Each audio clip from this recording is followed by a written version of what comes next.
Champions trophy team തെരഞ്ഞെടുപ്പുമായി ബന്ധപ്പെട്ട വിവാദങ്ങൾക്കിടെ സഞ്ജു സാംസൺ കൊൽക്കത്തയിലെത്തി. ഇംഗ്ലണ്ട് T20 പരമ്പരയ്ക്കുള്ള ഇന്ത്യൻ ടീമിനൊപ്പം സഞ്ജു പരിശീലനം തുടങ്ങി. ഇതിനിടെ സഞ്ജുവിന് പിന്തുണ കിട്ടാത്തത് ഖേദകരമാണെന്ന് കേരള ടീം മുൻ പരിശീലകൻ P. ബാലചന്ദ്രൻ പറഞ്ഞു.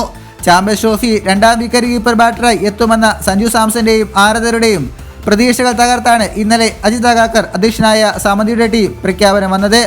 സഞ്ജുവിന് പകരം ഋഷഭ് പന്തിന് അവസരം നൽകിയത് എന്തുകൊണ്ടെന്ന് വ്യക്തമാക്കാൻ വാർത്താ സമ്മേളനത്തിൽ അജിത് അഗാക്കർ തയ്യാറായില്ല.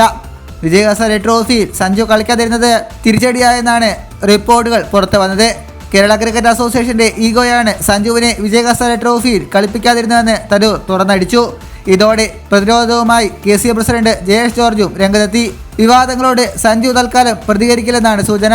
വിജയ് ഹസാരെ ട്രോഫിയിൽ തിളങ്ങിയ കരുൺ നായരെ ടീമിലെടുക്കാതെ സഞ്ജുവിന്റെ കാര്യത്തിൽ ഈ നിബന്ധന പറയുന്നതിൽ പൊരുത്തക്കേടുണ്ടെന്ന് കേരള ടീം മുൻ പരിശീലകൻ ബാലചന്ദ്രൻ ഏഷ്യ ന്യൂസിനോട് പറഞ്ഞു. ഇംഗ്ലണ്ടിനെതിരായ T20 പരമ്പരയ്ക്കായി ഇന്നലെ വൈകിട്ട് കൊൽക്കത്തയിലെത്തിയ സഞ്ജു സാംസൺ ഇന്ന് മുതൽ ബാറ്റിംഗ് പരിശീലനത്തിൽ ഏർപ്പെടും. 5 മത്സരങ്ങളുള്ള ഇംഗ്ലണ്ട് പരമ്പര 22-നാണ് തുടക്കമാവുക. സഞ്ജു ഓപ്പണറായി തന്നെ തുടരാനാണ് സാധ്യത. ഇതുപോലുള്ള പുതിയ വാർത്തകൾക്കായി ചാനൽ ഇപ്പോൾ തന്നെ മറക്കാതെ സബ്സ്ക്രൈബ് ചെയ്ത് വയ്ക്കുക.